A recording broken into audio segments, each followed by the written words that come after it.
Kami dari kelompok 6. Saya Nur Hasan Yasdi.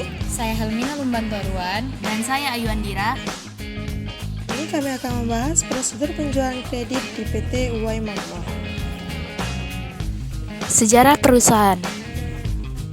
PT UY Makmur didirikan pada tanggal 25 Februari 2003 di Batam.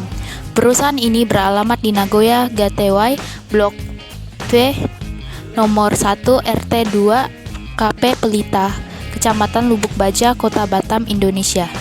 Perusahaan ini berfokus pada penyediaan layanan kredit kepada masyarakat, terutama di wilayah Batam dan sekitarnya. Mereka mungkin menawarkan berbagai jenis produk kredit seperti kredit konsumen, kredit mikro, dan kredit usaha kecil. PT UY Makmur merupakan cabang dari Nagoya Mansion. Berikut adalah flowchart dari prosedur penjualan kredit di PT UY Makmur, di mana konsumen melakukan order pembelian dan membayar booking fee. Bagian keuangan akan mengecek dan menerima booking fee dari konsumen. Setelah booking fee diterima, bagian keuangan akan membuatkan surat order. Setelah surat order dibuat, maka bagian keuangan juga akan memberikan surat SP3, di mana SP3 itu adalah surat pemberian pembiayaan.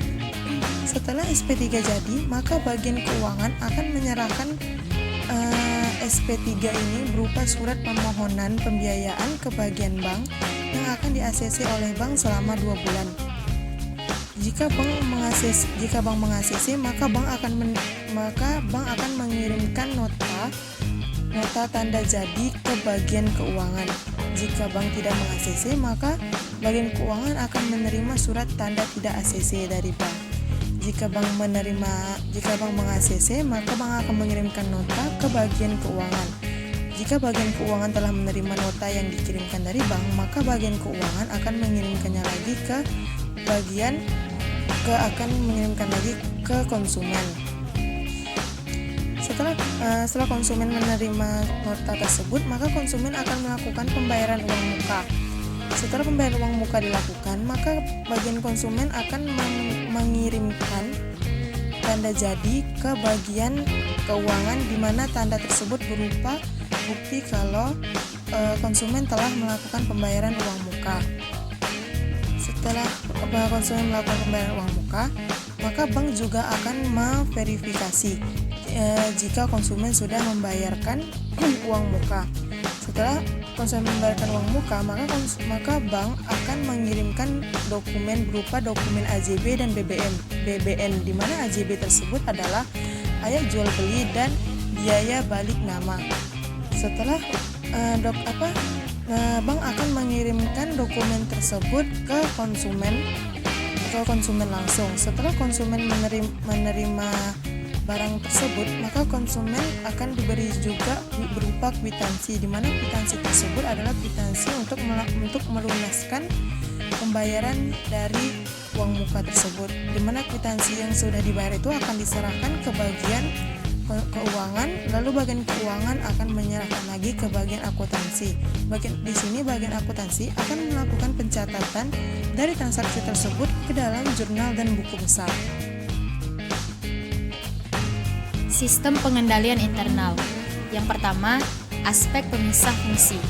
Di dalam prosedur penjualan kredit di PT UY Makmur, bagian penjualan sudah terpisah dari bagian kredit, di mana bagian penjualan dilakukan oleh bagian sales marketing dan bagian kredit dilakukan oleh perbankan.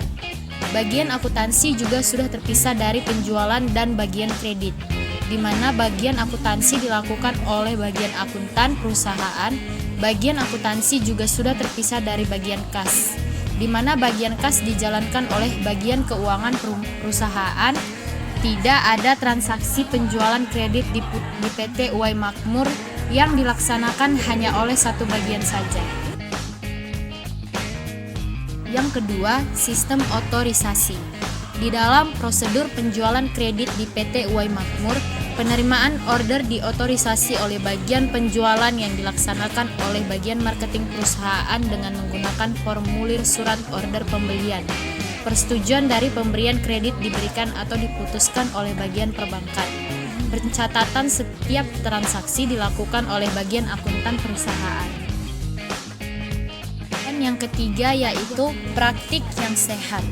Di dalam prosedur penjualan kredit di PT UAI Makmur, bagian penjualan yang dilaksanakan oleh marketing bertanggung jawab terhadap surat order pembelian bernomor urut tercetak.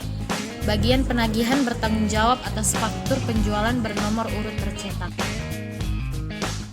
Berikut adalah saran yang akan kami sampaikan untuk PT UAI Makmur. Yang pertama, untuk Departemen Kredit, perusahaan sebaiknya mendirikan Departemen Kredit yang terpisah dan memiliki tanggung jawab khusus terkait pengecekan status kredit pelanggan. Departemen ini akan memfokus pada analisis kredit, menentukan kebijakan kredit, dan memantau pembayaran pelanggan. Yang kedua adalah tenaga ahli.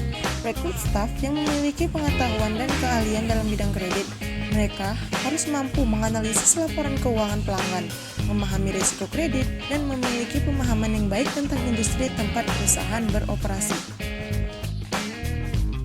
Berikut